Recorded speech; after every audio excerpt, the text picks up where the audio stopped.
Another Brownie book by Palmer Cox. Chapter 1. The Brownies' Snowman. When snowdrifts blocked the country roads, and trees were bending with their loads, the wind grew mild, which had been raw, and winter yielded to a thaw. That night the Brownies stood to stare in wonder on the village square. Said one, "This plot where drifts now roll seems like an acre from the pole. I have a scheme which nothing lacks, now while the snow so closely packs, and may be moulded in the hand. We'll build a statue tall and grand, which here shall stand at morning prime, to be the wonder of the time." Another cried, "That suits us well. To work let every member fall.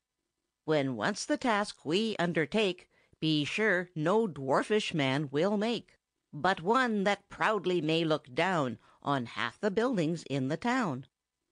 I know the place where builders keep their benches while the snow is deep. The poles and ladders, too, are there, to use when working high in air. While some for these with me will fly, let some their hands to snow apply, and not a feature of the man shall be neglected in our plan. You know the night, some time ago, we tramped so far through drifted snow to ornament with quaint design the windows of a mansion fine, and how, on lengthy ladders there, and scaffold swinging in the air, we worked our brushes with a will, from icy cap to window sill, and made the people, great and small, believe Jack Frost had done it all.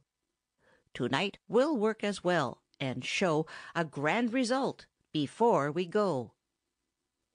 The snow that night was at its best, and held its shape however pressed. Like dough beneath the baker's hand, it seemed to answer each demand. The rolls, when tumbled to and fro, increased with every turning, so first like a cushion on they sped, then like a pillow, next a bed, until the snow, adhering there, would leave the grass or pebbles bare.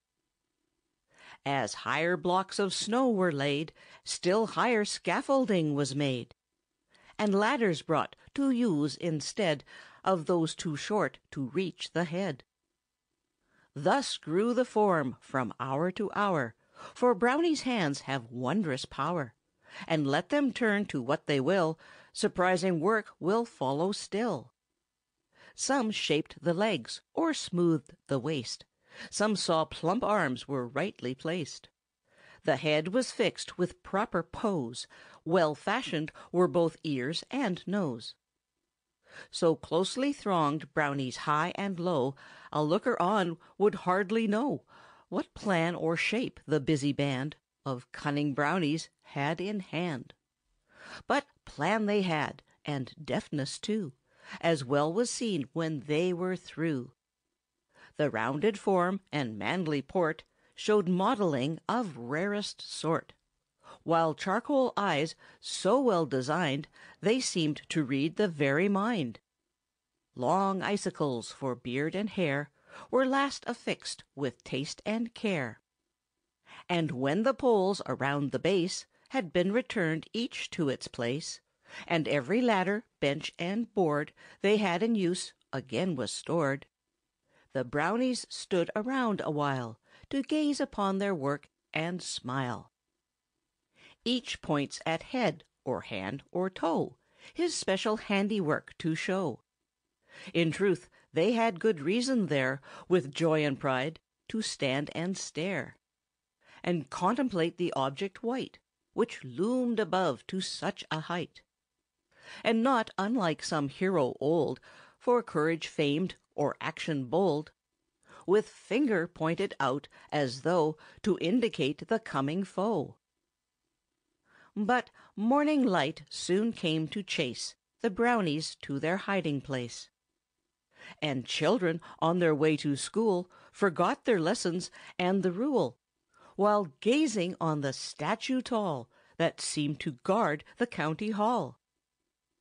And after drifts had left the square, when roads and shingle roofs were bare, the Brownie's statue, like a tower, still bravely faced both wind and shower, though sinking slowly all the while, and losing corpulence and style, till gardeners, on the 1st of May, with shovels pitched the man away. Chapter II. The Brownies in the Academy. The Brownies once with capers spry to an academy drew nigh, which, founded by a generous hand, spread light and learning through the land. The students, by ambition fired, and men of science had retired, so Brownies, through their mystic power, now took advantage of the hour. A battery was soon displayed, and strange experiments were made. Electric currents were applied to meadow frogs they found inside, which sage professors, nights and days, had gathered up in various ways. To making pills some turned the mind, while some to dentistry inclined, and aching teeth, both small and large, were there extracted free of charge. More gazed where phrenologic charts showed heads partitioned off in parts. Said one, "Let others knowledge gain through which to conquer ache and pain. But by these charts I'll do my best to learn where fancy makes her nest." Another cried, as he surveyed the bumps that were so well arrayed, "These heads exhibit full and clear which one to love and whom to fear, who is with noble thoughts inspired, and who with hate or envy fired. The man as timid as the hare, the man destructive as the bear. While choosing partners one may find it well to keep these charts in mind." A microscope at length they found, and next the Brownies gathered round a stereopticon machine that cast its rays upon a screen. 1,000 times it magnified, till, stretching out on every side, an object large and larger spread, and filled the gazing group with dread. The locust, beetle, and the bee soon gained proportions strange to see, and seemed like monsters close at hand to put an end to all the band. Ere long a door was open swung, to show some skeletons that hung from hook and peg, which caused a shout of fear to rise from those about. Said one, "Thus science works its way through old remains from day to day, and those who during life could find no time, perhaps, to aid mankind, may, after all, in some such place, for years assist the human race, by giving students, as you see, some knowledge of anatomy." At other times, all breathless grouped, o'er crucibles, the Brownies stooped to separate with greatest skill the grains that cure from those that kill. While burning acids, blazes blue, and odors strong confused the crew. Cried one, "Through trials hard to bear, the student must himself prepare. Though mixing paint, or mixing pill, or mixing phrases, if you will, no careless study satisfies, if one should to distinction rise. The minds that shed, from pole to pole, the light of years, as round we roll, are first enriched through patient toil, and kindled by the midnight oil." Thus, spicing logic with a joke, they chatted on till morning broke. And then, with wild and rapid race, the Brownie band forsook the place. Chapter III. The Brownies in the Orchard. The autumn nights began to fill the mind with thoughts of winter chill, when Brownies in an orchard met, where ripened fruit was hanging yet. Said one, "The apples here, indeed, must now be mellow to the seed, and ere another night should be removed at once from every tree. For any evening now may call the frost to nip and ruin all." Another quickly answer made, "This man is scarcely worthy aid. 'Tis said his harsh and cruel sway has turned his children's love away. If this be true, 'twould serve him right if frost should paint his orchard white." "It matters not who owns the place, or why neglect thus shows its face," a third replied. "The fact is clear, that fruit should hang no longer here. If worthy people here reside, then will our hands be well applied. And if unworthy folks we serve, still better notice we'll deserve." "You speak our minds so full and fair," one loudly cried, "that speech we'll spare. But like the buttons on your back, we'll follow closely in your track, and do our part with willing hand, without one doubting if or and." Kind deeds the Brownies often do, unknown to me as well as you. The wounded hare, by hunters maimed, is sheltered and supplied and tamed.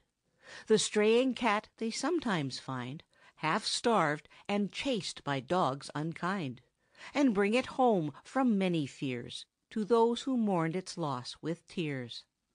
And to the bird so young and bare, with wings unfit to fan the air, that praying owls had thought to rend, the Brownie often proves a friend. Then bags and baskets were brought out from barns and buildings round about, with kettles, pans, and wooden ware that prying eyes discovered there. Nay, even blankets from the beds, the pillow slips, and table spreads, were in some manner brought to light, to render service through the night. If there's a place where Brownies feel at home with either hand or heel, and seem from all restrictions free, that place is in a branching tree. At times, with balance fair and fine, they held their stations in a line. At times, in rivalry and pride, to outer twigs they scattered wide. And off, with one united strain, they shook the tree with might and main, till, swaying wildly to and fro, it rocked upon the roots below. So skilled at climbing were they all, the sum of accidents were small. Some hats were crushed, some heads were sore, some backs were blue ere work was o'er. For hands will slip, and feet will slide, and boughs will break, and forks divide. And hours that promise sport sublime may introduce a limping time. So some who clambered up the tree, with ready use of hand and knee, found other ways they could descend than by the trunk, you may depend. The startled birds of night came out and watched them as they moved about. Concluding thieves were out in force, they cawed around the place till hoarse. But birds, like people, should be slow to judge before the facts they know. For neither tramps nor thieves were here, but Brownies, honest and sincere, who worked like mad to strip the trees before they felt the morning breeze. And well they gauged their task and time, for ere the sun commenced to prime the sky with faintest tinge of red, the Brownies from the orchard fled, while all the fruit was laid with care beyond the reach of nipping air. Chapter 4. The Brownies' Yacht Race. When fleets of yachts were sailing round the rippling bay and ruffling sound, and steering out where Neptune raves to try their speed in rougher waves, the Brownies from a lofty place looked out upon the novel race. Said one, "A race is under way. They'll start from somewhere in the bay, to leave the frowning forts behind, and Jersey headlands, as you'll find, and sail around, as I surmise, the lightship that at anchor lies. All sails are spread, the masts will bend, for some rich prize they now contend, a golden cup or goblet fine, or punch bowl of antique design. Another said, "To-night when all have left the boats, we'll make a call, and boldly sail a yacht or two around that ship, as people do. If I can read the signs aright that nature shows, 'twill be a night when sails will stretch before the blast, and not hang idly round the mast." So thus they talked, and plans they laid, and waited for the evening shade. And when the lamps in City Square and narrow streets began to glare, the Brownies ventured from their place to find the yachts and sail their race. In equal numbers now the band divided up, the vessels manned. Short time they wasted in debate who should be captain, cook, or mate. But it was settled at the start that all would take an active part, and be prepared to pull and haul if trouble came in shape of squall. For in the cunning Brownie crowd no domineering is allowed. All stand alike with equal power, and friendly feeling rules the hour. The Brownie's prophecy was true. That night the wind increased and blew, and dipped the sails into the wave, and work to every Brownie gave. Not one on board but had to clew, or reef, or steer, or something do. Sometimes the yachts ran side by side a mile or more, then parted wide, still tacking round and shifting sail to take advantage of the gale. Sometimes a sloop beyond control at random ran, or punched a hole clean through her scudding rival's jibs, or thumped her soundly on the ribs. Of Brownies there were 2 or 3 who tumbled headlong in the sea, while they performed some action bold, and failed to keep a proper hold. At first it seemed they would be lost, for here and there they pitched and tossed, now on the crests of billows white, now in the trough, clear out of sight. But all the while with valiant heart, performing miracles of art. Some life-preservers soon were thrown, and ready hands let sails alone, and turned to render aid with speed to those who stood so much in need. But accident could not displace or weaken interest in the race, and soon each active Brownie stood where he could do the greatest good. It mattered not if shifting sail, or at the helm, or on the rail. With arm to arm and hip to hip, they lay in rows to trim the ship. All hands were anxious to succeed, and prove their yachts had greatest speed. But though we sail, or though we ride, or though we sleep, the moments glide. And none must bear this fact in mind more constantly than Brownie kind. For stars began to lose their glow, while Brownies still had miles to go. Said one, who scanned the eastern sky, with doubtless an experienced eye, "We'll crowd all sail, for fear the day will find us soon upon the bay, since it would prove a sad affair if morning light should find us there." But when the winds began to fail, and lightly pressed the flapping sail, it was determined by the band to run their yachts to nearest land, so they could reach their hiding place before the sun revealed his face. By happy chance a cove they reached, where high and dry the boats were beached, and all in safety made their way to secret haunts without delay. Chapter 5. The Brownies at Archery.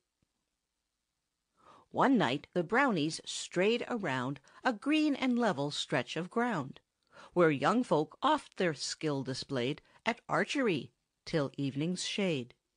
The targets standing in the park, with arrows resting in the mark, soon showed the cunning Brownies' band the skill of those who'd tried a hand.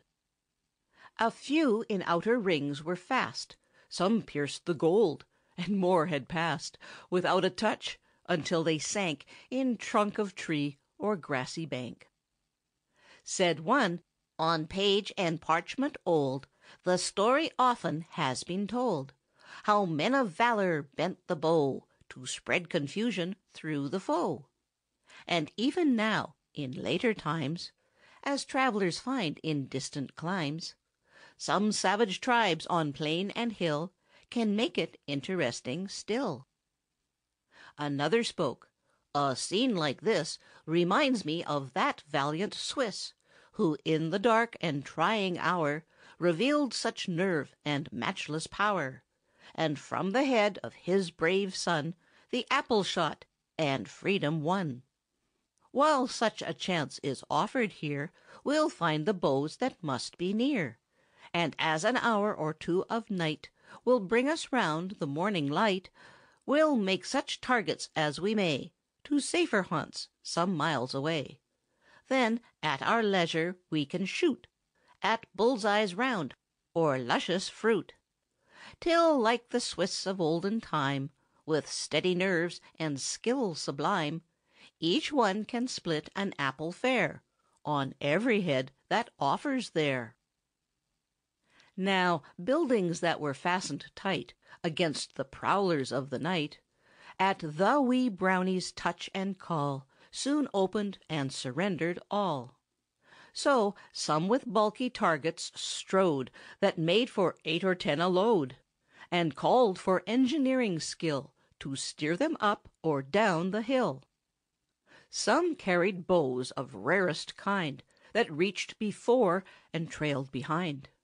The English self-view bow was there, of nicest make and cast so rare, well tipped with horn, the proper thing, with nocks or notches for the string. Still others formed an arrow line that bristled like the porcupine. When safe within the forest shade, the targets often were displayed. At first, however near they stood, some scattered trouble through the wood. The trees were stripped of leaves and bark, with arrows searching for the mark. The hares to other groves withdrew, and frightened birds in circles flew. But practice soon improves the art of all, however dull or smart. And there they stood to do their best, and let all other pleasures rest, while quickly grew their skill and power, and confidence from hour to hour. When targets seemed too plain or wide, a smaller mark the Brownies tried. By turns each member took his stand, and risked his head to serve the band. For volunteers would bravely hold a pumpkin till in halves it rolled, and then a turnip, quince, or pear would next be shot to pieces there, till not alone the apples flew in halves before their arrows true, but even plums and cherries too. For Brownies, as we often find, can soon excel the human kind, and carry off with effort slight the highest praise and honors bright. Chapter 6. The Brownies Fishing. When glassy lakes and streams about gave up their bass and speckled trout, the Brownies stood by water clear, as shades of evening gathered near. Said one, "Now, country lads, begin to trim the rod and bend the pin, to catch the frogs and minnows spry that in the brooks and ditches lie, while city chaps with reels come down, and line enough to gird the down, and flies of stranger shape and hue than ever Mother Nature knew, with horns like crickets, tails like mice, and plumes like birds of paradise. Thus well prepared for sunny sky or cloudy weather, wet or dry, they take the fish from stream and pool by native art and printed rule." Another said, "With peeping eyes I've watched an angler fighting flies, and thought, when thus he stood to bear the torture from those pests of air, there must indeed be pleasure fine behind the baited hook and line. Now, off like arrows from the bow, in search of tackle some must go, while others stay to dig supplies of bait that anglers highly prize. Such kind as best will bring the pout, the dace, the chub, and shiner out, while locusts gathered from the grass will answer well for thorny bass. Then some with speed for tackle start, and some to sandy banks depart, and some uplift a stone or rail in search of cricket, grub, or snail, while more in dewy meadows draw the drowsy locust from the straw. Nor is it long before the band stands ready for the sport in hand. It seemed the time of all the year when fish the starving stage were near. They rose to straws and bits of bark, to bubbles bright and shadows dark, and jumped at hooks, concealed or bare, while yet they dangled in the air. Some brownies many trials met, almost before their lines were wet, for stones below would hold them fast, and limbs above would stop the cast, and hands be forced to take a rest at times when fish were biting best. Some stumbled in above their boots, and others spoiled their finest suits. But fun went on, for many there had hooks that seemed a charm to bear, and fish of various scale and fin on every side were gathered in. The catfish left his bed below with croaks and protests from the go, and nerve as well as time it took from such a maw to win the hook, with horns that pointed every way, and life that seemed to stick and stay, like antlered stag that stands at bay. He lay and eyed the Brownie band, and threatened every reaching hand. The gamy bass, when playing fine, oft tried the strength of hook and line, and strove an hour before his mind to changing quarters was resigned. Some eels proved more than even match for those who made the wondrous catch, and, like a fortune won with ease, they slipped through fingers by degrees, and bade good-bye to margin sands, in spite of half a dozen hands. The hungry, wakeful birds of air soon gathered round to claim their share, and did for days themselves regale on fish of every stripe and scale. Thus sport went on with laugh and shout, as hooks went in and fish came out, while more escaped with wounded gill, and yards of line there trailing still. But day at length began to break, and forced the Brownies from the lake. Chapter 7. The Brownies at Niagara Falls. The Brownies band, while passing through the country with some scheme in view, paused in their race, and well they might, when broad Niagara came in sight. Said one, "Give ear to what I say. I've been a traveller in my day. I've waded through Canadian mud to Montmorency's tumbling flood. But Niagara is the fall that truly overtops them all. The children prattle of its tide, and age repeats its name with pride. The schoolboy draws it on his slate. The preacher owns its moral weight. The tourist views it, dumb with awe. The Indian paints it for his squaw, and tells how many a warrior true went o'er it in his bark canoe, and never after, friend or foe, got sight of man or boat below." Another said, "The Brownie band upon the trembling brink may stand, where kings and queens have sighed to be, but dare not risk themselves at sea." Some played along the shelving ledge that beetled o'er the river's edge. Some gazed in meditation deep upon the water's fearful leap. Some went below to crawl about behind the fall, that, shooting out, left space where they might safely stand and view the scene so wild and grand.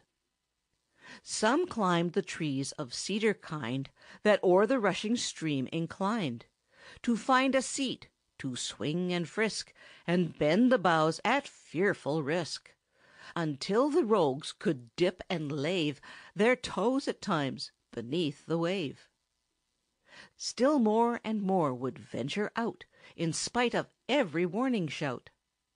At last the weight that dangled there was greater than the tree could bear, and then the snapping roots let go their hold upon the rocks below, and leaping out away it rode upon the stream with all its load.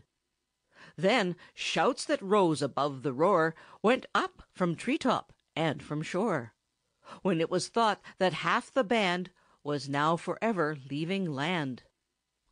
It chanced, for reasons of their own, some men around that tree had thrown a lengthy rope that still was strong, and stretching 50 feet along, before it disappeared from sight, the Brownies seized it in their might, and then a strain for half an hour went on between the mystic power of Brownie hands, united all, and water rushing o'er the fall.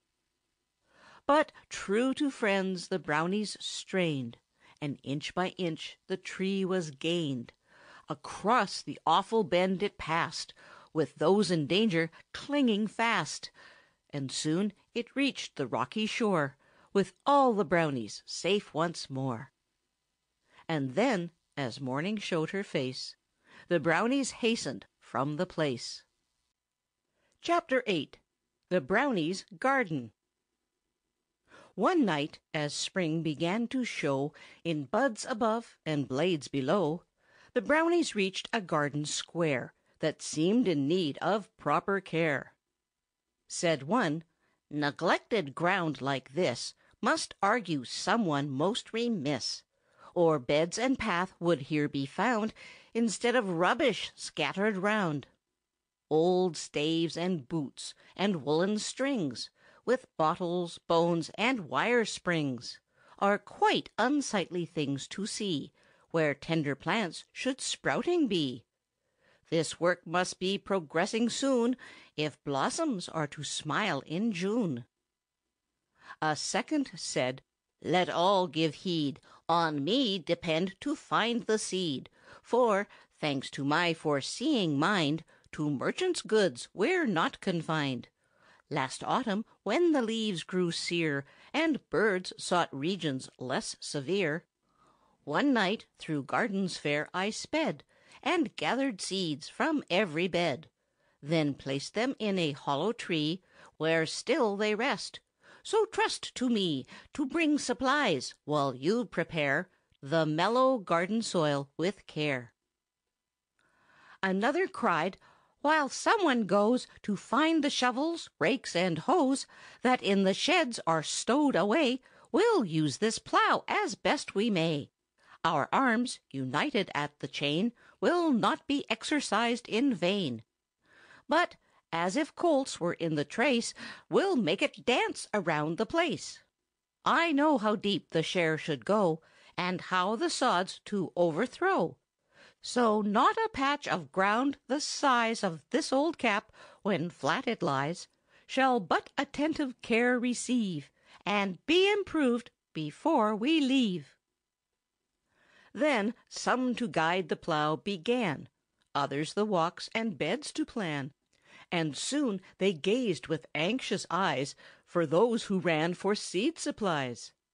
But when they came, one had his say, and thus explained the long delay. "A woodchuck in the tree has made his bed just where the seeds we laid. We wasted half an hour at least in striving to dislodge the beast, until at length he turned around. Then, quick as thought, without a sound, and ere he had his bearings got, the rogue was half across the lot. Then seed was sown in various styles, in circles, squares, and single files, while here and there, in central parts, they fashioned diamonds, stars, and hearts. Some using rake, some plying hoe, some making holes where seed should go, while some laid garden tools aside, and to the soil their hands applied. To stakes and racks more were assigned, that climbing vines support might find. Cried one, "Here side by side will stand the fairest flowers in the land. The thrifty bees for miles around ere long will seek this plot of ground, and be surprised to find each morn new blossoms do each bed adorn, and in their own peculiar screed will bless the hands that sowed the seed." And while the night they labored there, the cunning rogues had taken care, with sticks and strings, to nicely frame in line the letters of their name, that when came round the proper time for plants to leaf and vines to climb, the Brownies would remembered be, if people there had eyes to see. But morning broke, as break it will, though one's awake or sleeping still, and then the seeds on every side the hurried Brownies scattered wide. Along the road and through the lane they pattered on the ground like rain, where Brownies, as away they flew, both right and left full handfuls threw. And children often halted there to pick the blossoms sweet and fair, that sprung like daisies from the mead where fleeing Brownies flung the seed. Chapter 9. The Brownies' Celebration. One night the Brownies reached a mound that rose above the country round. Said one, as seated on the place, he glanced about with thoughtful face, "If almanacs have matters right, the 4th begins at 12 to-night. A fitting time for us to fill yon cannon there and shake the hill, and make the people all about think war again has broken out. I know where powder may be found, both by the keg and by the pound. Men use it in a tunnel near, for blasting purposes, I hear. To get supplies all hands will go, and when we come we'll not be slow to teach the folks the proper way to honor Independence Day." It was not long till powder came, then from the muzzle broke the flame, and echo answered to the sound that startled folk for miles around. 'Twas lucky for the Brownies' band they were not of the mortal brand, or half the crew would have been hurled in pieces to another world. For when at last the cannon roared, so huge the charge had Brownies poured, the metal of the gun rebelled, and threw all ways the load it held. The pieces clipped the daisy heads, and tore the tree tops into shreds. But Brownies are not slow to spy a danger, as are you and I. For they, through strange and mystic art, observed it as it flew apart, and ducked and dodged and flattened out to shun the fragments flung about. Some rogues were lifted from their feet, and, turning somersaults complete, like leaves went twirling through the air, but only to receive a scare. And ere the smoke away had cleared, in forest shade they disappeared. Chapter 10. The Brownies in the Swimming School. While Brownies passed along the street, commenting on the summer's heat that wrapped the city day and night, a swimming bath appeared in sight. Said one, "Of all the sights we've found since we commenced to ramble round, this seems to better suit the band than anything, however grand. We'll rest awhile and find our way inside the place without delay, and those who understand the art can knowledge to the rest impart. For every one should able be to swim in river, lake, or sea. We never know how soon we may see some one sinking in dismay, and then to have the power to save a comrade from a watery grave will be a blessing sure to give us joy the longest day we live." The doors soon opened through the power that lay in Brownie's hands that hour. When once within, the fun began, as here and there they quickly ran. Some up the stairs made haste to go, some into dressing rooms below, in bathing trunks to reappear, and plunge into the water clear. Some from the springboard, leaping fair, would turn a somersault in air. More to the bottom like a stone would sink as soon as left alone. While others, after trial brief, could float as buoyant as a leaf. Some all their time to others gave, assisting them to ride the wave, explaining how to catch the trick, how both to strike and how to kick, and still keep nose above the tide, that lungs with air might be supplied. Thus, diving in and climbing out, or splashing round with laugh and shout, the happy band in water played, as long as night her sceptre swayed.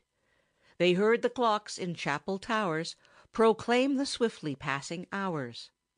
But when the sun looked from his bed to tint the eastern sky with red, in haste the frightened Brownies threw their clothes about them and withdrew. Chapter 11. The Brownies and the Whale.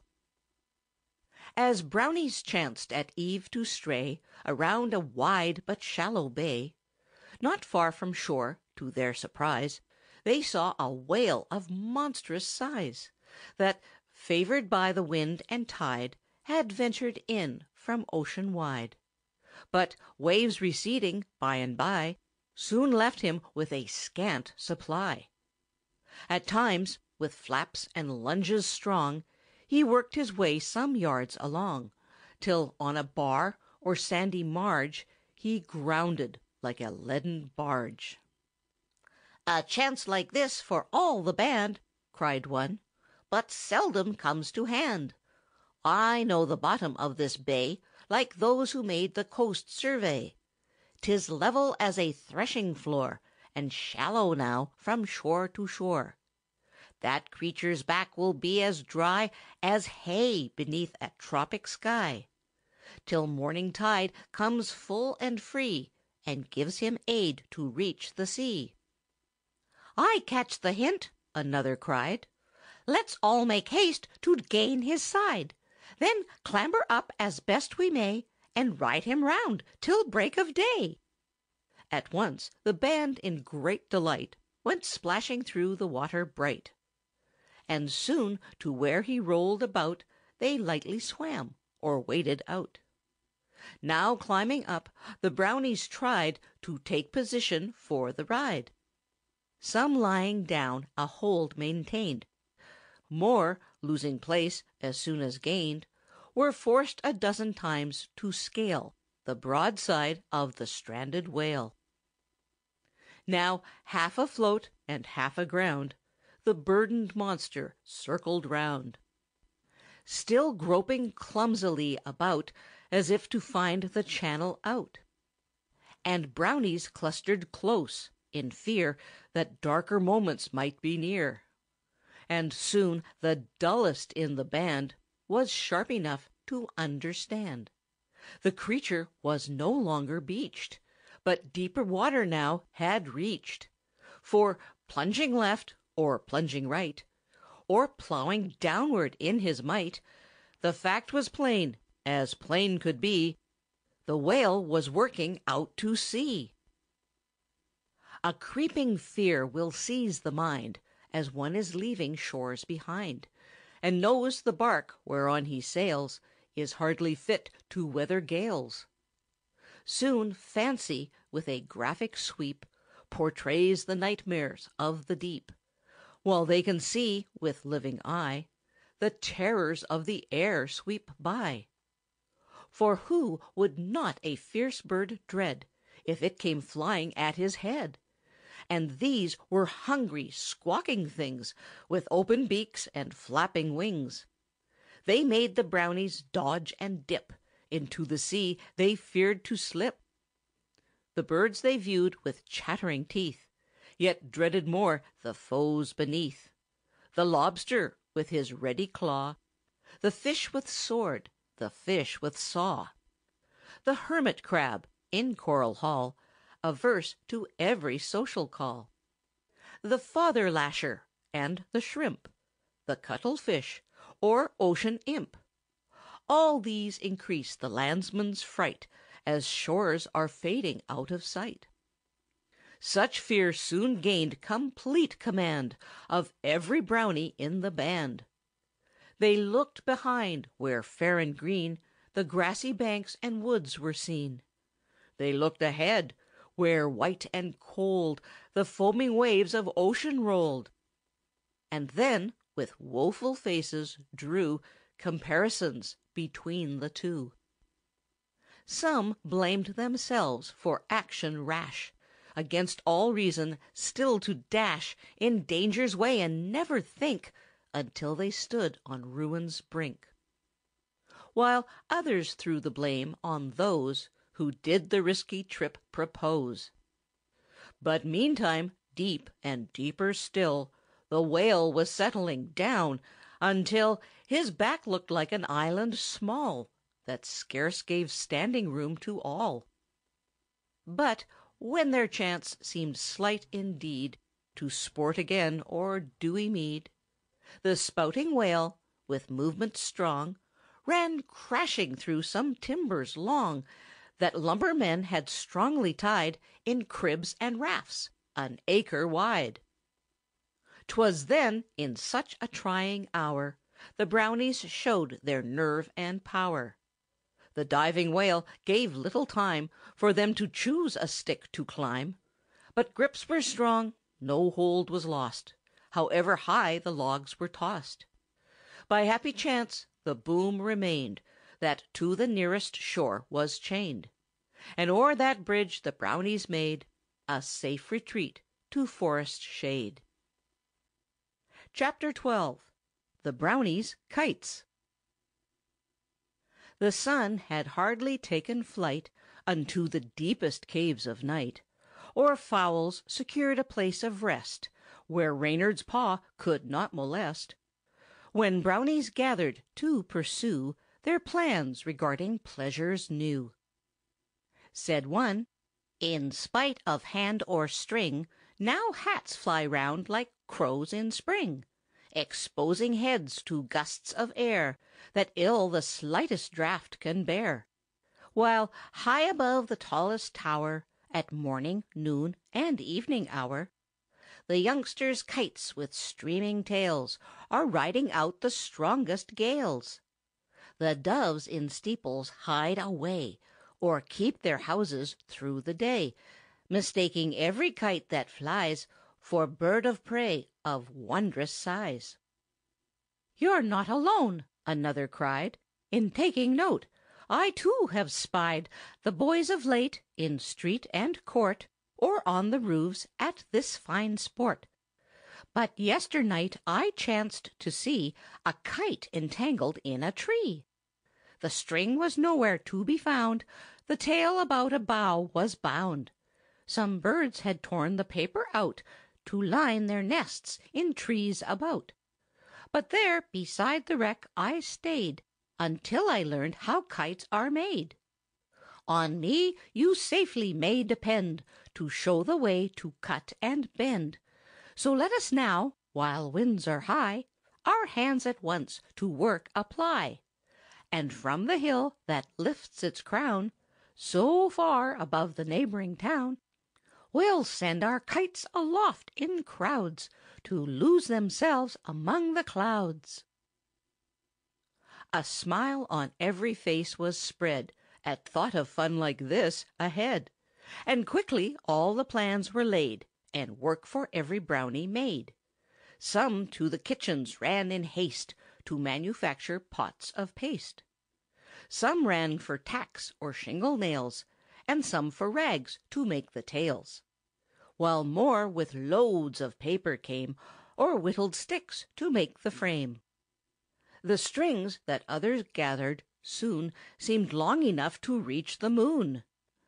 But where such quantities they found, 'tis not so easy to expound. Perhaps some twine shop, standing nigh, was raided for the large supply. Perhaps some youthful angler whines about his missing fishing lines. But let them find things where they will, the Brownies must be furnished still. And those who can't such losses stand will have to charge it to the band. With busy fingers well applied, they clipped and pasted, bent and tied. With paint and brush some ran about, from kite to fit them out. On some they paint a visage fair, while others would affright a bear. Nor was it long, as one might guess, who knows what skill their hands possess, before the kites, with string and tail, were all prepared to ride the gale. And oh, the climax of their glee was reached when kites were floating free. So quick they mounted through the air that tangling strings played mischief there, and threatened to remove from land some valued members of the band. The birds of night were horrified at finding kites on every side, and netted strings that seemed to be designed to limit action free. But Brownies stood or ran about, now winding up, now letting out, now giving kites more tail or wing, now wishing for a longer string, until they saw the hints of day approaching through the morning gray. Chapter 13. The Brownies' Dancing School. When flitting bats commenced to wheel around the eaves to find their meal, and owls to hoot in forests wide to call their owlets to their side, the Brownie band, in full array, through silent streets pursued their way. But as they neared a building high, surprise was shown in every eye. They heard the strains of music sweet, and tripping of the dancers' feet, while o'er the tap of heel and toe, the twang of harp and scrape of bow, arose the clear and ringing call of those who had control of all. The Brownies slackened their swift pace, then gathered close around the place, to study out some way to win a peep or two at those within. Said one, "In matters of this kind, opinions differ, you will find, and some might say, with sober thought, that children should not thus be taught to hop around on toe and heel so actively to fiddle's squeal, for fear 'twould turn their minds away from graver duties of the day." Another said, "The dancing art doth ease to every move impart. It gives alike to city-bred and country-born a graceful tread, and helps them bear themselves along, without offence, in greatest throng. The nimble step, the springing knee, and balanced body all agree. The feet, my friends, may glide with grace, as well as trudge from place to place, and in the parlor or without, they best can stand or walk about, who found in early life a chance to mingle in the sprightly dance. The Brownies need no ladders long, no hoists nor elevators strong, to lift them to an upper flight, a window-sill or transom light. The weather vane upon the spire that overlooks the town entire is not too high above the base, if fancy leads them to the place. 'Tis said the very fleecy clouds they can bestride in eager crowds, around the world their way to find, and leave the lagging winds behind. Said one, "We've scaled the dizzy heights of mountain peaks on other nights, and crossed the stream from shore to shore, but where the string-piece stretched before. And cunning Brownies, never fear, we'll find some way to enter here." When once the Brownies' plans were laid, no formal tiresome speech was made. In mystic ways, to Brownies known, they clambered up the walls of stone. They clung to this and that, like briars. They climbed the smooth electric wires.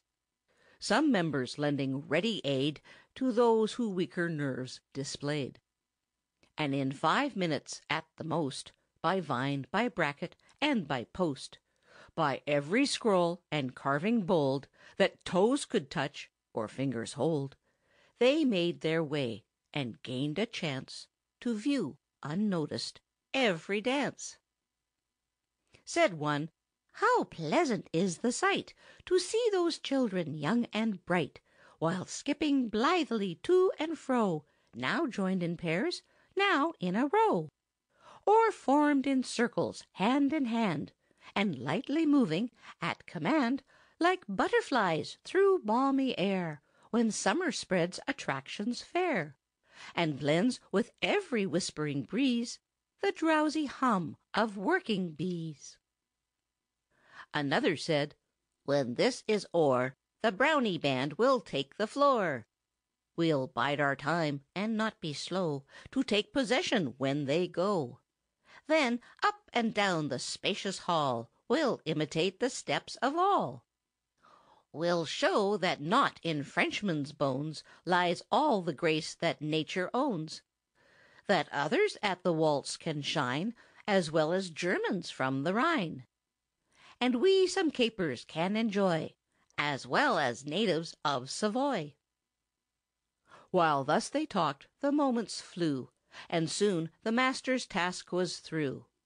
When children's cloaks were wrapped around, and heavier shoes their feet had found, they hastened home; but while they slept, the Brownies in that building crept, to take their turn at lively reel, at graceful glide, or dizzy wheel, till all the dances people know, from Cuba's palms to Russia's snow, were tried, and soon in every case were mastered with surprising grace. Imagine how they skipped about, and how they danced with laugh and shout. No sooner had the Brownies run into the hall than 'twas begun. Some round the harp, with cunning stroke, the music in the strings awoke. The violins to others fell, who scraped and sawed and fingered well, until the sweet and stirring air would rouse the feet of dullest there. Like people in the spring of life, of joys and countless blessings rife, who yield themselves to pleasure's hand, so danced that night the Brownie band. First one would take his place to show the special step for heel or toe, just how to edge about with care and help around the partner fair, nor plant his feet upon a dress to cause confusion and distress. Then more would play the master's part, and give some lessons in the art, would show the rest some figures new, from Turkey, China, or Peru. Now smoothly glide, as if on wings, then bob around, as if on springs, until the sprightly steps would call loud acclamations from them all. They danced in twos with skip and bound. They danced in circles round and round. They danced in lines that coiled about, as runs the serpent, in and out. Some moving slow, some standing still, more cutting capers with a will. At length, by joining hand in hand, the set included all the band. A happier crowd was never seen on ballroom floor or village green. By turns they danced, by turns would go, and try their skill at string and bow. They almost sawed the fiddle through, so fast the bow across it flew. And louder still the harp would ring, as nimbler fingers plucked the string.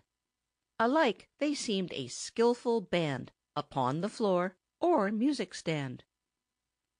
The night wore on from hour to hour, and still they danced with vim and power. For supple kneed and light of toe the Brownies are, as well you know. And such a thing as tiring out gives them but small concern, no doubt.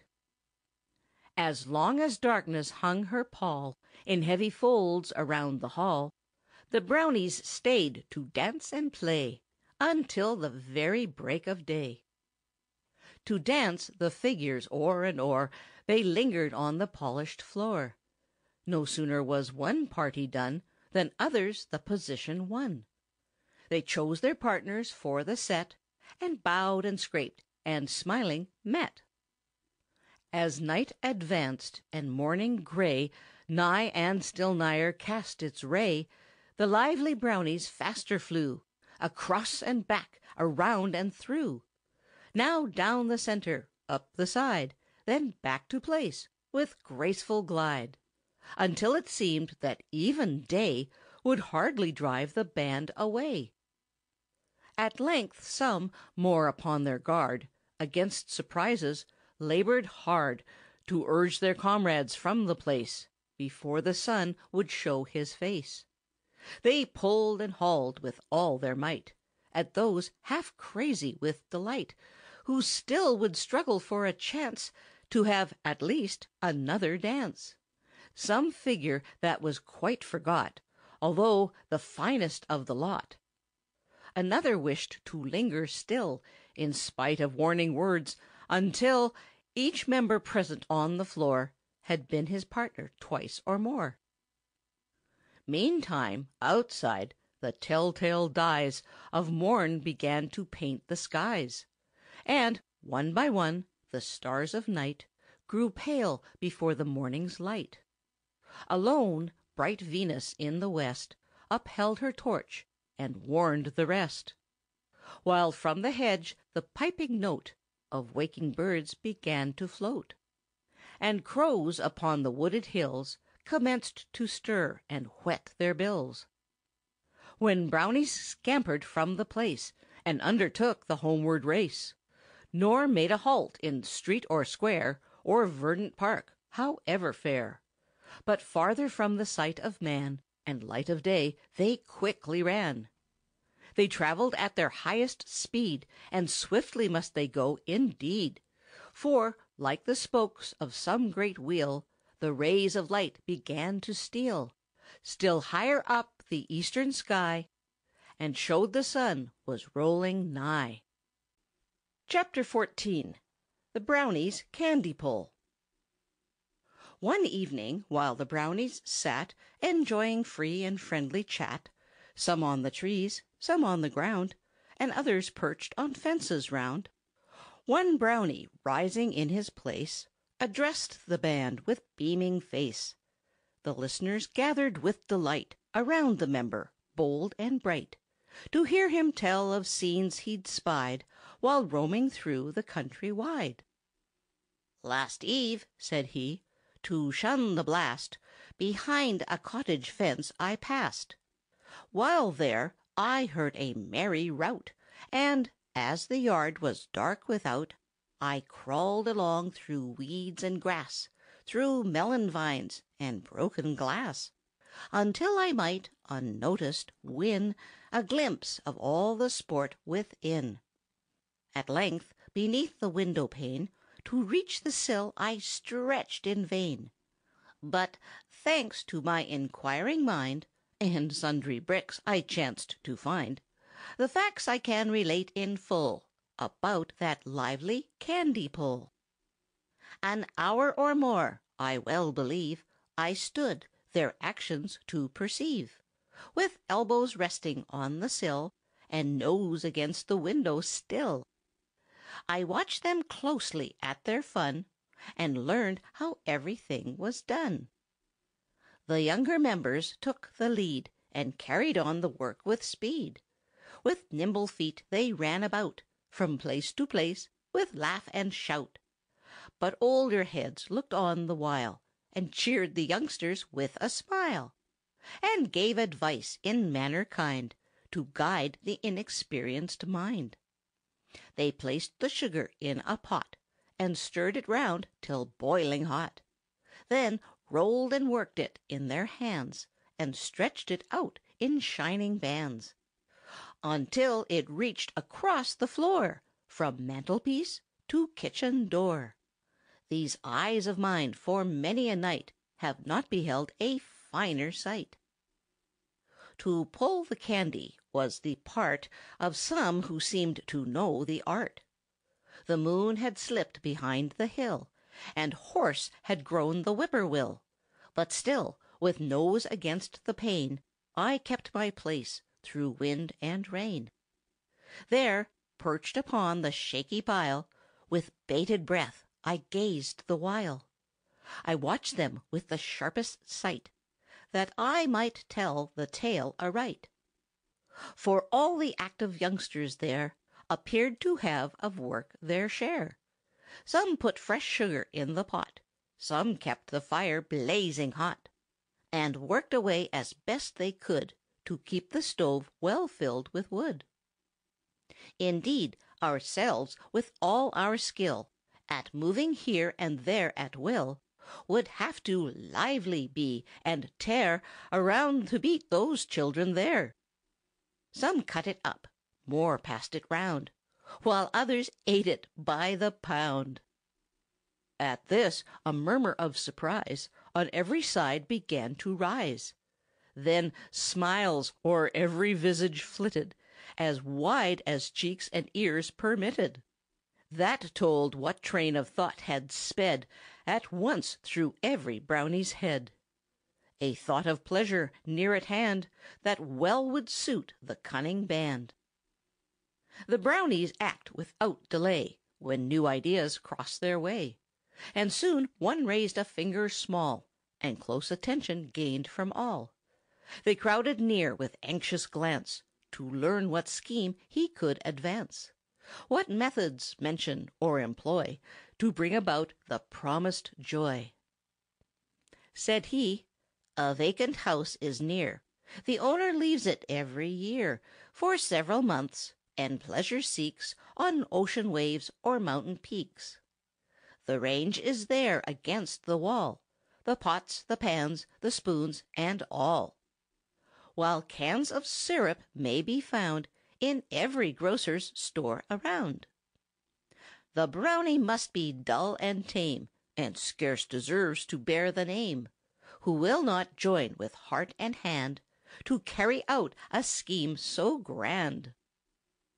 Another cried, "When to his bed the sun to-morrow stoops his head, again we'll muster in full force, and to that building turn our course."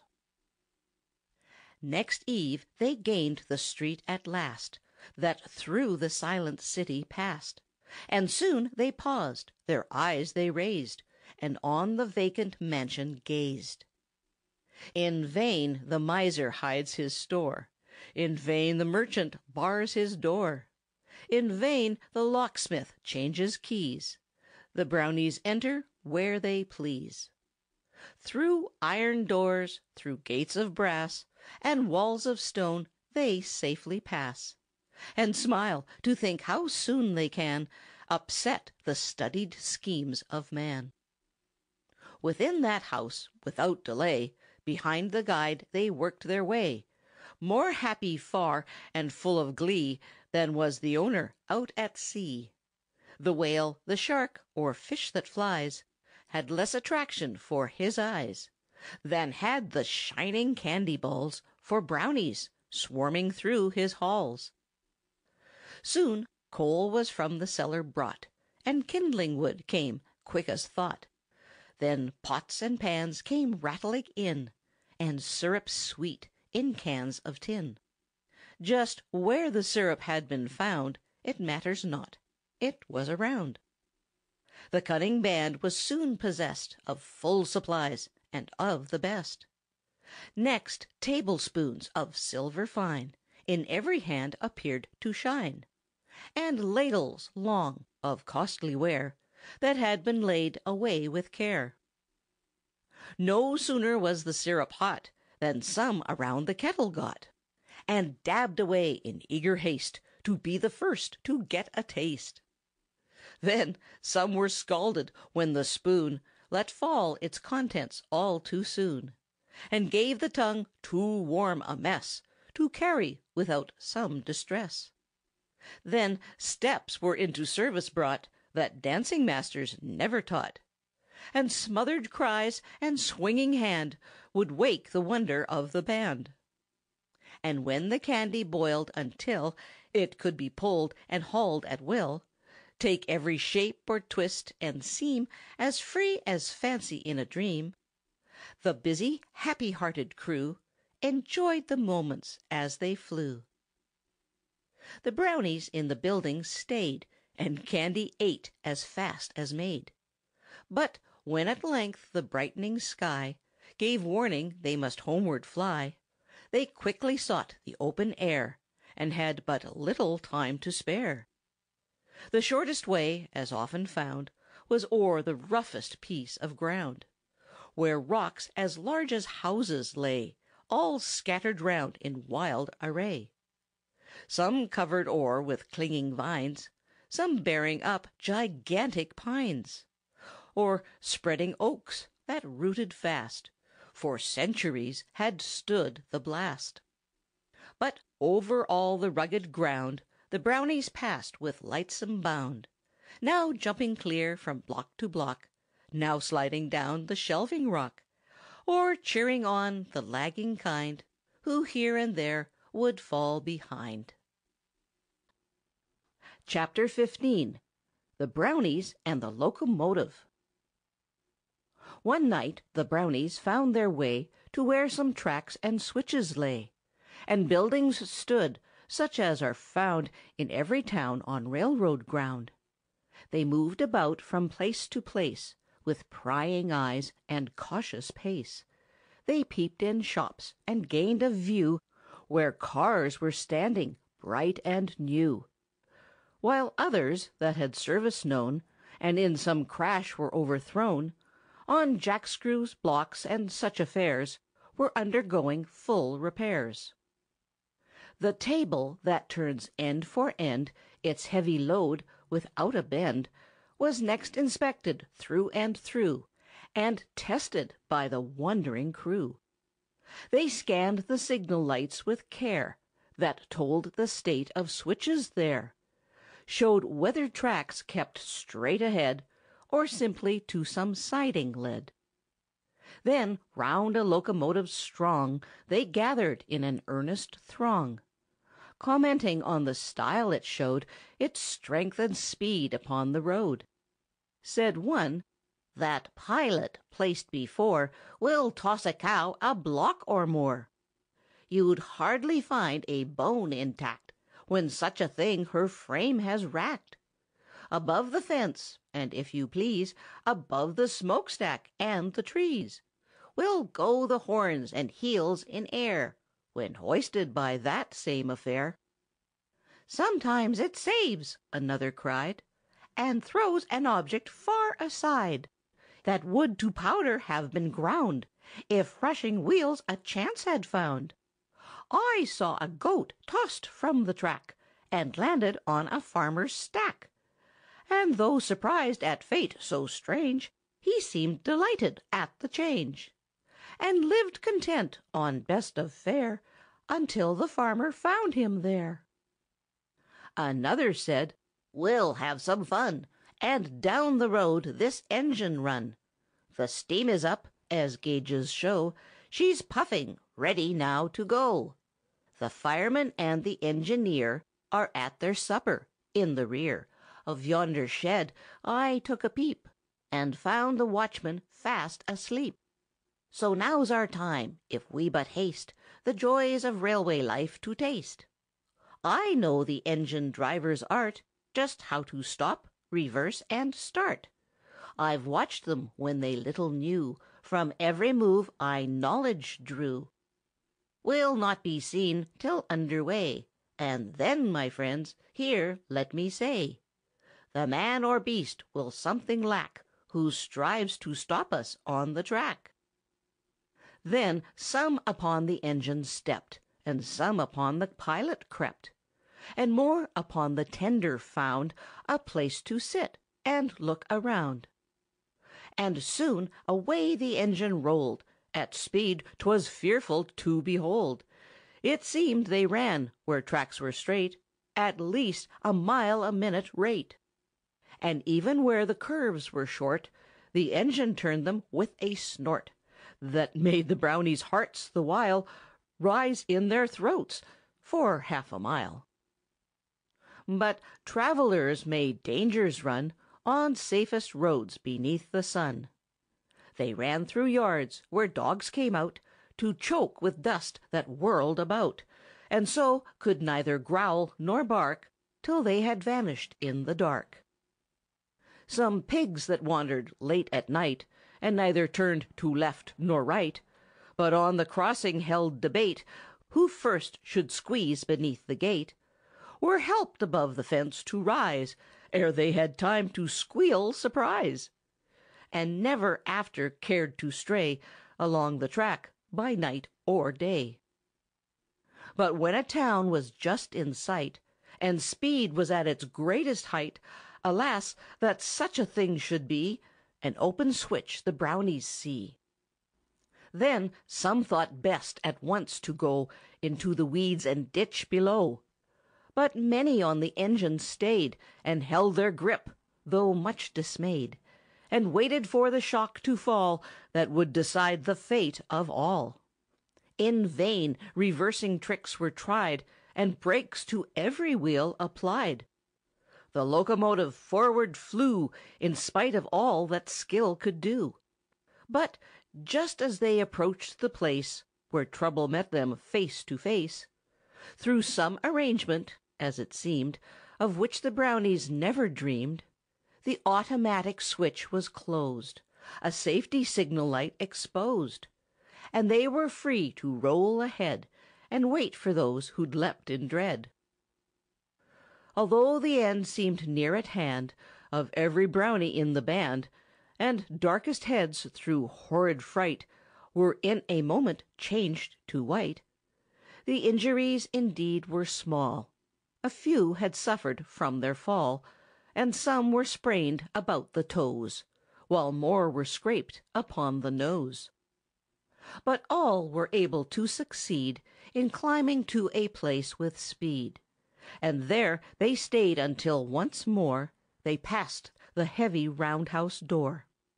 Then, jumping down on every side, the Brownies scampered off to hide, and as they crossed the trestle high, the sun was creeping up the sky, and urged them onward in their race to find some safe abiding place. Chapter 16. The Brownies' Fancy Ball. It was the season of the year when people, dressed in fancy gear, from every quarter hurried down and filled the largest halls in town. And there, to flute and fiddle sweet, went through their sets with lively feet. The Brownies were not slow to note that fun indeed was now afloat, and ere the season passed away of longest night and shortest day, they looked about to find a hall where they could hold their fancy ball. Said one, "A room can soon be found where all the band can troop around, but want of costumes, much I fear, will bar our pleasure all the year." Another said, "One moment, wait! My eyes have not been shut of late. Don't show a weak and hopeless mind, because your knowledge is confined, for I'm prepared to take the band to costumes ready to the hand, of every pattern, new or old, the kingly robes with chain of gold, the cloak and plume of belted knight, the pilgrim's hat and stockings white, the dresses for the ladies fair, the gems and artificial hair, the soldier suits in blue and red, the turban for the Tartar's head. All can be found where I will lead, if friends are willing to proceed." Those knowing best the Brownie way will know there was no long delay, ere to the town he made a break, with all the Brownies in his wake. It mattered not that roads were long, that hills were high, or winds were strong. Soon robes were found on peg and shelf, and each one chose to suit himself. The costumes, though a world too wide, and long enough a pair to hide, were gathered in with skill and care, that showed the tailor's art was there. Then out they started for the hall, in fancy trappings, one and all. Some clad like monks in sable gowns, and some like kings, and more like clowns, and Highlanders with naked knees, and Turks with turbans like a cheese. While many members in the line were dressed like ladies, fair and fine, and swept along the polished floor a train that reached a yard or more. By happy chance some laid their hand upon the outfit of a band. The horns and trumpets took the lead, supported well by string and reed, and violins that would have made a mansion for the rogues that played, with flute and clarinet combined in music of the gayest kind. In dances wild and strange to see, they passed the hours in greatest glee.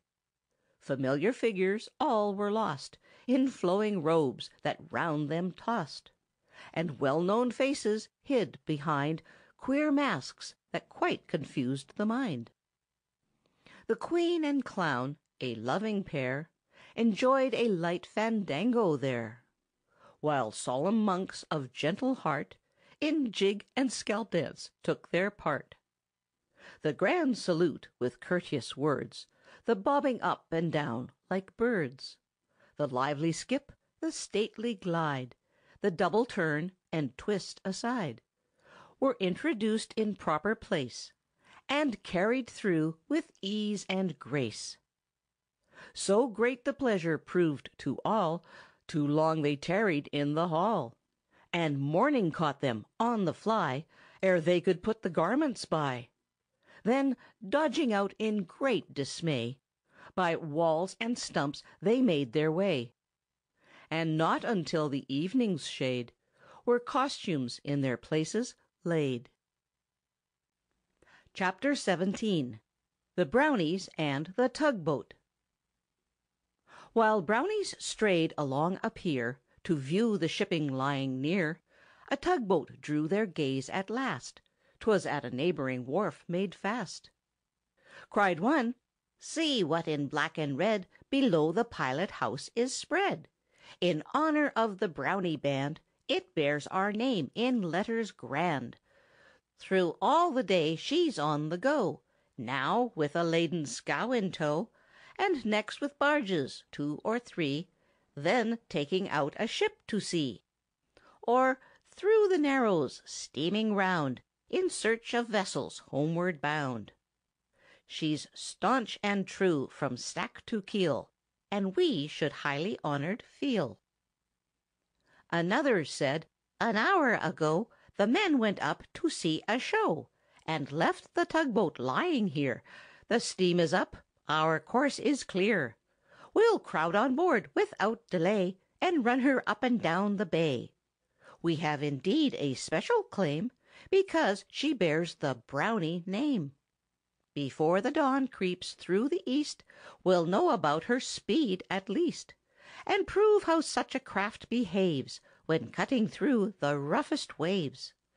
Behind the wheel I'll take my stand, and steer her round with skilful hand. Now down the river, now around the bay, or up the broader sound. Throughout the trip I'll keep her clear of all that might awaken fear. When hard a port the helm I bring, or starboard make a sudden swing, the band can rest as free from dread as if they slept on mossy bed.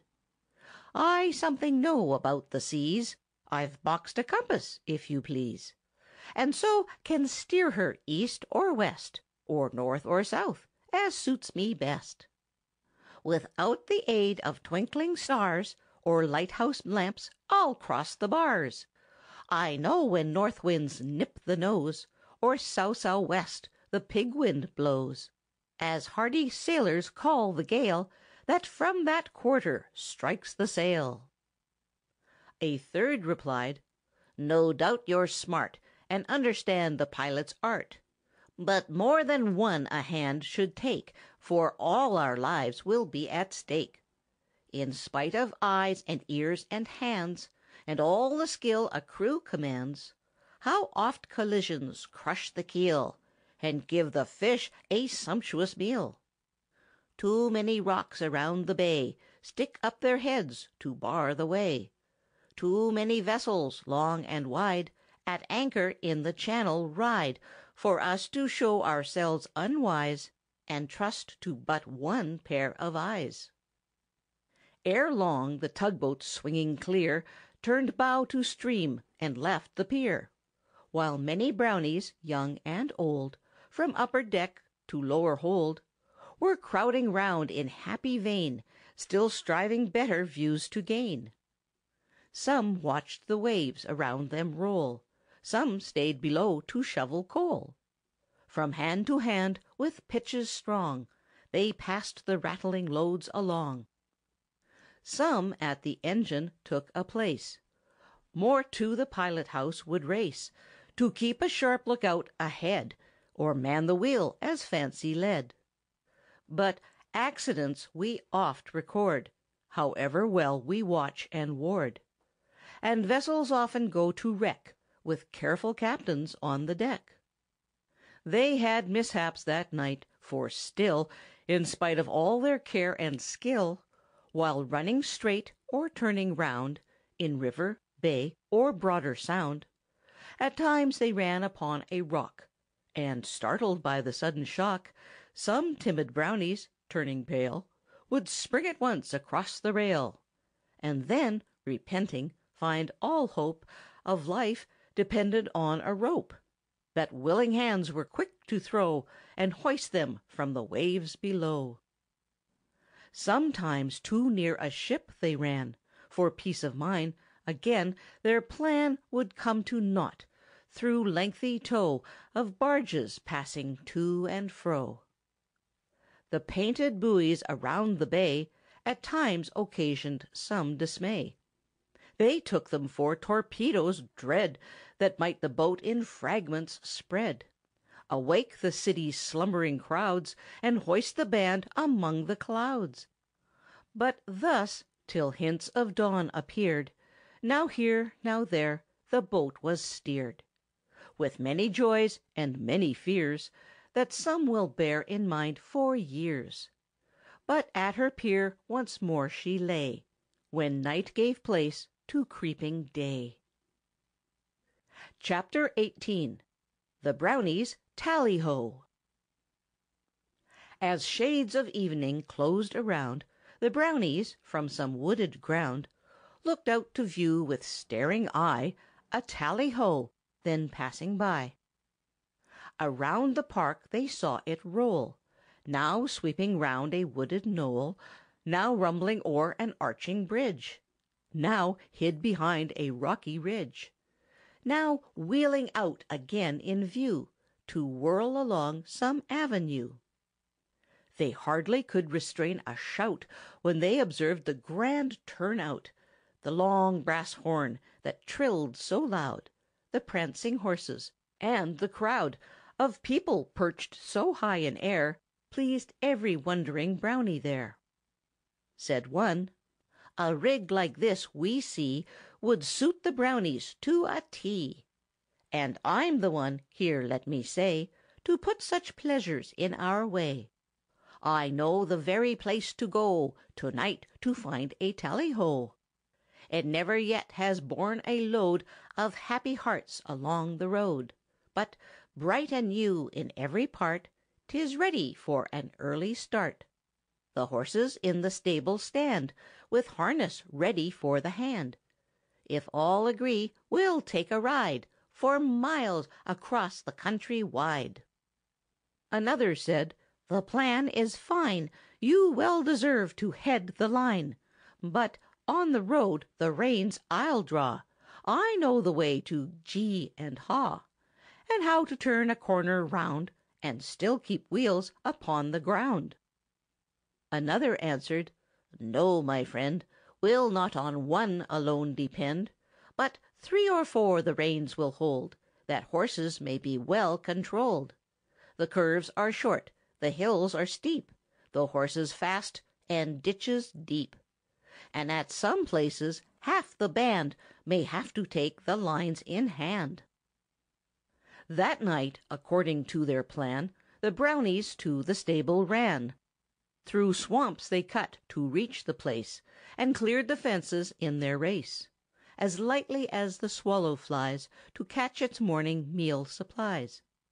Though in the race some clothes were soiled, and stylish shoes completely spoiled. Across the roughest hill or rock they scampered like a frightened flock. Now o'er enclosures, knee and knee, with equal speed they clambered free. And soon, with faces all aglow, they crowded round the tally-ho. But little time they stood to stare, or smile upon the strange affair, as many hands make labor light, and active fingers win the fight. Each busy Brownie played his part, and soon 'twas ready for the start. But ere they took their seats to ride, by more than one the horns were tried, each striving with tremendous strain the most enlivening sound to gain, and prove he had a special right to blow the horn throughout the night. Though some were crowded in a seat, and some were forced to keep their feet, or sit upon another's lap, and some were hanging to a strap, with merry laugh and ringing shout, and tooting horns, they drove about. A dozen miles, perhaps, or more, the lively band had travelled o'er, commenting on their happy lot, and keeping horses on the trot, when, as they passed a stunted oak, a wheel was caught, the axle broke. Then some went out with sudden pitch, and some were tumbled in the ditch, and one jumped off to save his neck, while others still hung to the wreck. Confusion reigned, for coats were rent, and hats were crushed, and horns were bent, and what began with fun and clatter had turned to quite a serious matter. Some blamed the drivers, others thought the tooting horns the trouble brought. More said that they small wisdom showed who left the route so near the road. But while they talked about their plight, upon them burst the morning light, with all the grandeur and the sheen that June could lavish on the scene. So, hitching horses where they could, the Brownies scampered for the wood.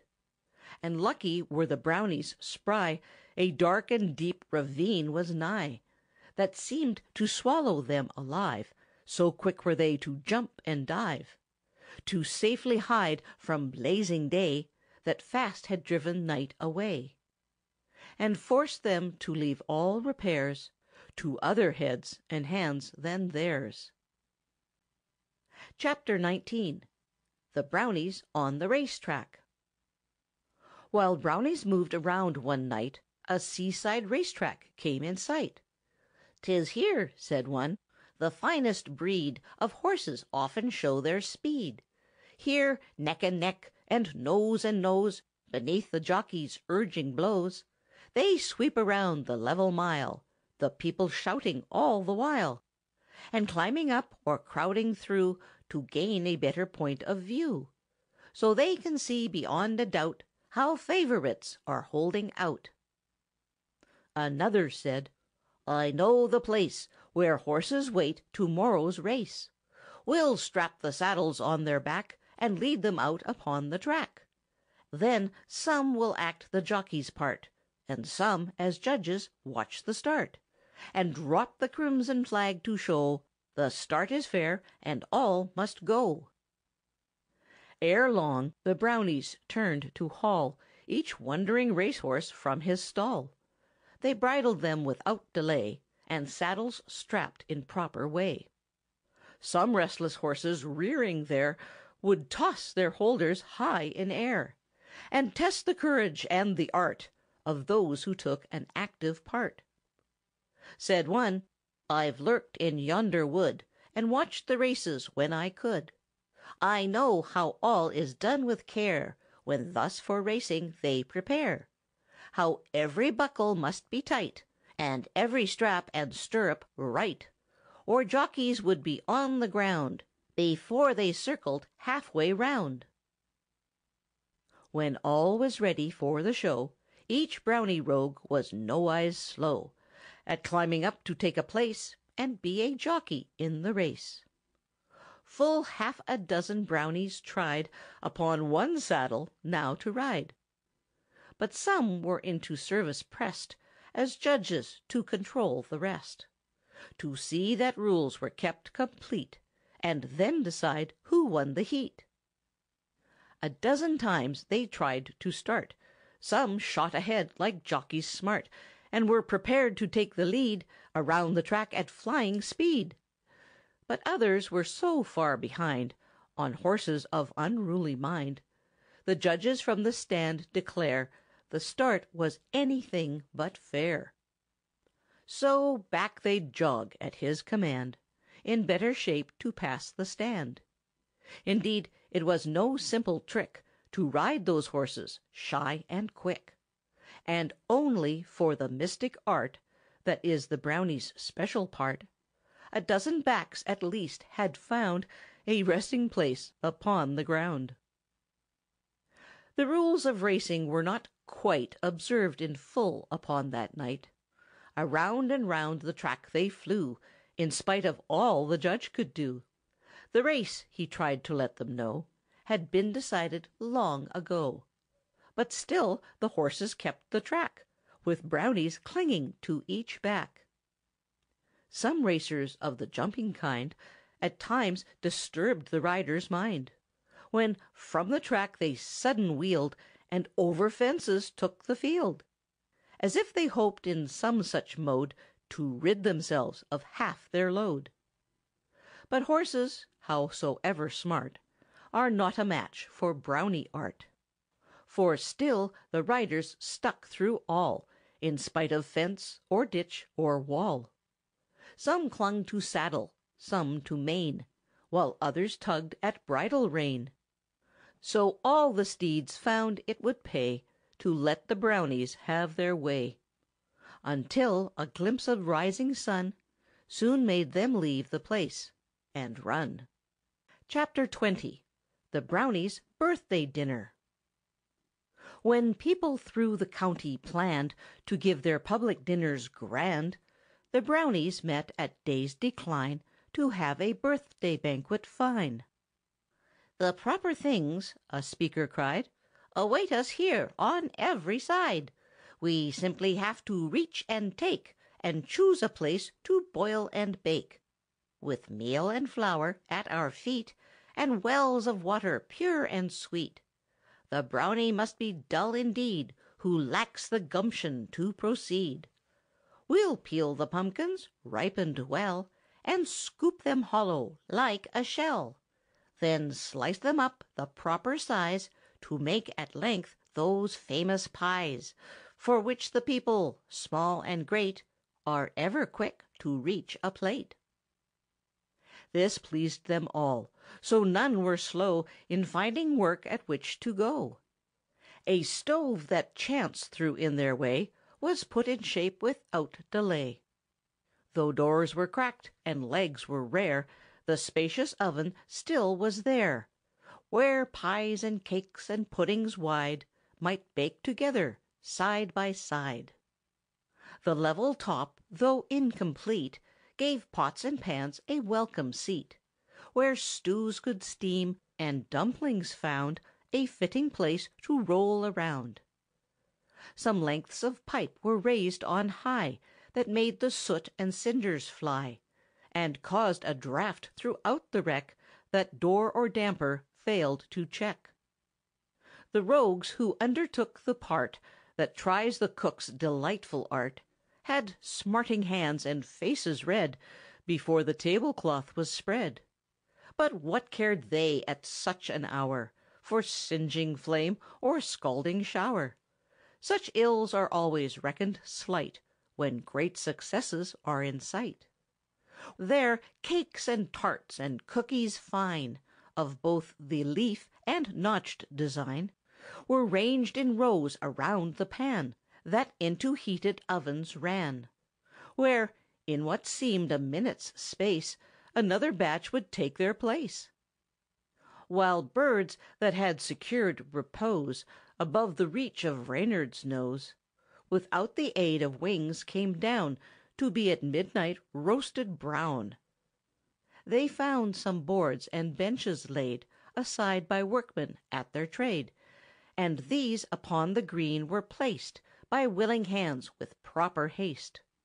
Said one, who board and bench combined, "All art is not to cooks confined, and some expertness we can show as well as those who mix the dough."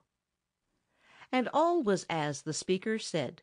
In fact, they were some points ahead, for when the cooks their triumphs showed, the table waited for its load.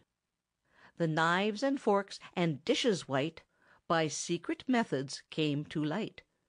Much space would be required to tell just how the table looked so well. But kitchen cupboards, 3 or 4, must there have yielded up their store. For all the guests on every side with full equipments were supplied. When people find a carver hacked, a saucer chipped, or a platter cracked, they should be somewhat slow to claim that servants are the ones to blame. For Brownies may have used the ware and failed to show the proper care. A few, as waiters, passed about new dishes when the old gave out, and saw the plates, as soon as bare, were heaped again with something rare.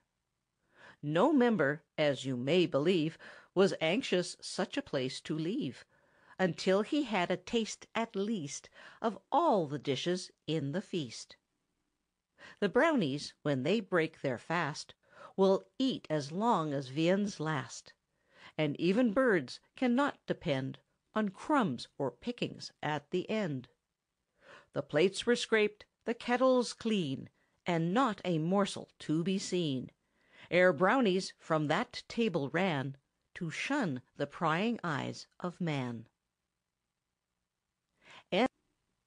Chapter 21. The Brownies' Hallow Eve. On Hallow Eve, that night of fun, when elves and goblins frisk and run, and many games and tricks are tried at every pleasant fireside, the Brownies halted to survey a village that below them lay, and wondered, as they rested there, to hear the laughter fill the air, that from the happy children came as they enjoyed some pleasant game. Said one, "What means this merry flow that comes so loudly from below? Uncommon pleasures must abound where so much laughter can be found."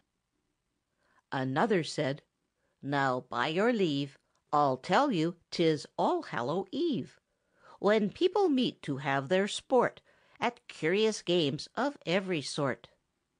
I know them all, from first to last, and now, before the night has passed, for some convenient place we'll start, without delay, to play our part." 24 mouths commenced to show their teeth in white and even row. 24 voices cried with speed, "The plan is good, we're all agreed." And in a trice 24 feet went down the hill with even beat. Without a long or wearying race, the Brownies soon secured a place that answered well in every way for all the games they wished to play. There tubs of water could be found, by which to stoop or kneel around, and strive to bring the pennies out that on the bottom slipped about.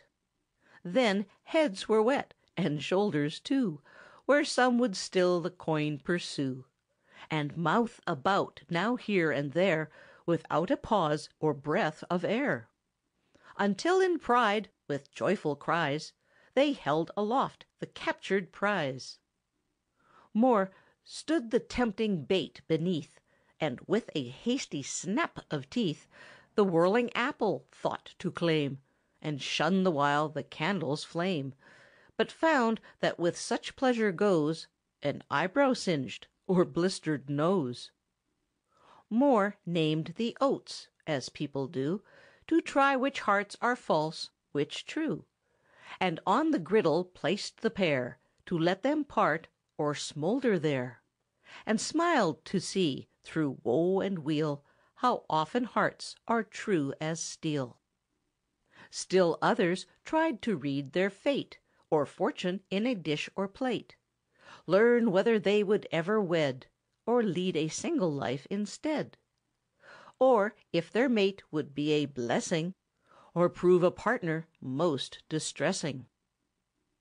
Then others in the open air of fun and frolic had their share, played hide and seek, and blindman's buff, and tag, or places smooth or rough, and snap the whip, and trip the toe, and games that none but Brownies know.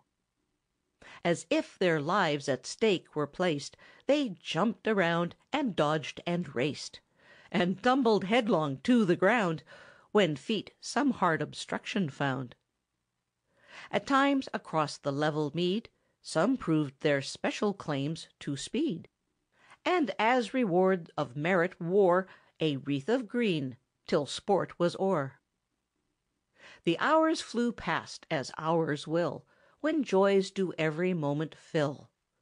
The moon grew weak, and said good night, and turned her pallid face from sight. Then weakening stars began to fail, but still the Brownies kept the veil. Full many a time had hours retired much faster than the band desired, and pleasure seemed too sweet to lay aside because of coming day. But never yet with greater pain did they behold the crimson stain that morning spread across the sky, and told them they must homeward fly. Chapter 22. The Brownies' Flagpole. The Brownies, through a village bound, paused in their run to look around, and wondered why the central square revealed no flagpole, tall and fair. Said one, "Without delay we'll go to woods that stand some miles below. The tall spruce lifts its tapering crest so high and straight above the rest, we soon can choose a flagpole there to ornament this village square. Then every one a hand will lend to trim it off from end to end, to peel it smooth and paint it white, and hoist it in the square to-night." Then to the woods the Brownies ran at once to carry out their plan. While some ran here and there with speed for implements to serve their need, some rambled through the forest free to find the proper kind of tree, then climbed the tree while yet it stood, to learn if it was sound and good, without a flaw, a twist or bend, to mar its looks from end to end. When one was found that suited well, to work the active Brownies fell, and soon, with sticks beneath their load, the band in grand procession strode. It gave them quite enough to do to safely put the project through. But when they reached the square at last, some ropes around the pole were passed, and from the tops of maples tall a crowd began to pull and haul, while others gathered at the base, until the flagpole stood in place. For Brownies seldom idle stand when there is fun or work on hand. At night, when darkness wraps us round, they come from secret haunts profound. With brushes, pots of paint, and all, they clamber over fence and wall, and soon on objects here and there that hold positions high in air, and most attract the human eye, the marks of Brownie fingers lie. Sometimes with feet that never tire they climb the tall cathedral spire, when all the town is still below, save watchmen pacing to and fro. By light of moon and stars alone they dust the marble and the stone, and with their brushes, small and great, they paint and gild the dial plate, and bring the figures plain in sight, that all may note time's rapid flight. And accidents they often know, while through the heavy works they go, where slowly turning wheels at last, in bad position, hold them fast. But Brownies, notwithstanding all the hardships that may them befall, still persevere in every case, till morning drives them from the place. And then with happy hearts they fly, to hide away from human eye. Chapter 23. The Brownies on the Canal. One night the Brownies stood beside a long canal, whose silent tide connected seaboard cities great with inland sections of the state. The laden boats, so large and strong, were tied to trees by hawsers long. No boatmen stood by helm or oar, no mules were tugging on the shore. All work on land and water too had been abandoned by the crew. Said one, "We see without a doubt what some dispute has brought about. Perhaps a strike for greater pay, for even rates, or shorter day, has caused the boats to loiter here, with cargoes costing someone dear. These cabbages, so large and round, should, long ere this, the dish have found upon some kitchen stove or range, to spread an odor rich and strange. Those squashes, too, should not be lost by long exposure to the frost, when they would prove so great a prize to old and young, if baked in pies. And then those pippins, ripe and fair, from some fine orchard picked with care, should not to rot and ruin go, though work is hard or wages low, when thousands would be glad to stew the smallest apples there in view." Another said, "We lack the might to set the wrongs of labor right, but, by the power within us placed, we'll see that nothing goes to waste. So every hand must be applied, that boats upon their way may glide." Then some ran here and there with speed to find a team to suit their need. A pair of mules that grazed about the grassy banks were fitted out, with straps and ropes without delay, to start the boats upon their way. And next some straying goats were found, where in a yard they nibbled round, destroying plants of rarest kind that owners in the town could find.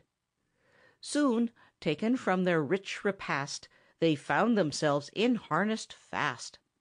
Then, into active service pressed, they trod the tow-path with the rest. On deck some Brownies took their stand, to man the helm or give command, and oversee the work, while more stayed with the teams upon the shore. At times the rope would drag along, and catch on snags or branches long, and cause delays they ill could bear, for little time they had to spare. With accidents they often met, and some were bruised, and more were wet. Some tumbled headlong down the hold, and some from heaping cargoes rolled. But what care Brownies for a bruise, or garments wet, from hat to shoes, when enterprises bold and new must ere the dawn be carried through? If half the band were drenched, no doubt the work would still be carried out, for extra strength would then be found in those who still were safe and sound. But once, when "Low bridge!" was the shout, they stood and stared or ran about, till in the water, heels o'er head, some members of the band were spread.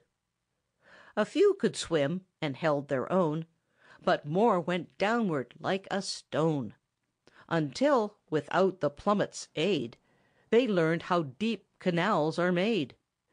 In spite of all the kicks and flings that fright at such a moment brings, through lack of art or weight of fear, it looked as if their end was near. The order now to stop the team would pass along with sign and scream, and those on land would know by this that something startling was amiss. And those on board could plainly see, unless assistance there could be, in shape of ropes and fingers strong, there'd be some vacancies ere long. By chance a net was to be had that boatmen use for catching shad, a gill net of the strongest kind, for heavy catches well designed. Few shad against its meshes ran, but left their bones on someone's pan. This bulky thing the active crew far overboard with promptness threw.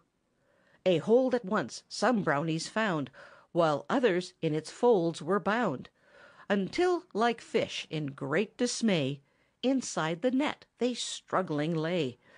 But willing hands were overhead, and quickly from the muddy bed, where shedder crabs and turtles crawled, the dripping net was upward hauled, with all the Brownies clinging fast, till safe on deck they stood at last. Sometimes a mule fell off the road, and in the stream with all its load. Then precious time would be consumed before the trip could be resumed. Thus on they went from mile to mile, with many strange mishaps the while, but working bravely through the night until the city came in sight.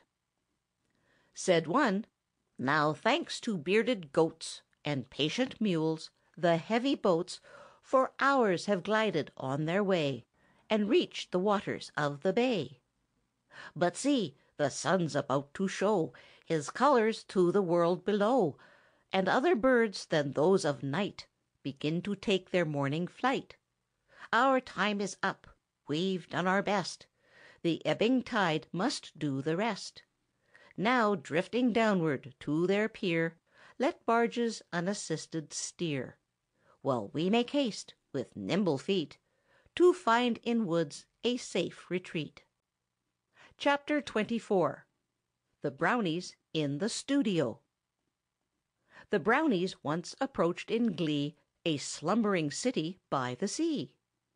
"In yonder town," the leader cried, "I hear the artist does reside, who pictures out, with patient hand, the doings of the Brownie band." "I'd freely give," another said, "the cap that now protects my head, to find the room where, day by day, he shows us at our work or play." A third replied, "Your cap retain, to shield your Pole from snow or rain. His studio is farther down, within a corner building brown. So follow me a mile or more, and soon we'll reach the office door." Then through the park, around the square, and down the broadest thoroughfare, the anxious Brownies quickly passed, and reached the building huge at last. They paused a while to view the sight, to speak about its age and height, and read the signs so long and wide that met the gaze on every side. But little time was wasted there, for soon their feet had found the stair, and next the room where oft are told their funny actions, free and bold, was honored by a friendly call from all the Brownies, great and small. Then what a gallery they found, as here and there they moved around! For now they gaze upon a scene that showed them sporting on a green, then hastening o'er the fields with speed to help some farmer in his need. Said one, "Upon this desk, no doubt, where now we cluster round about, our doings have been plainly told, from month to month, through heat and cold. And there's the ink, I apprehend, on which our very lives depend. Be careful, moving to and fro, lest we upset it as we go. For who can tell what tales untold that darksome liquid may unfold?" A telephone gave great delight to those who tried it half the night, some asking after fresh supplies, or if their stocks were on the rise, what ship was safe, what bank was firm, or who desired a second term. Thus messages ran to and fro, with "Who are you?" "Hallo, hallo!" and all the repetitions known to those who use the telephone. "Oh, here's the pen, as I opine," said one, "that's written every line. Indebted to this pen are we for all our fame and history." "See here," another said, "I've found the pointed pencil, long and round, that pictures all our looks so wise, our smiles so broad, and staring eyes.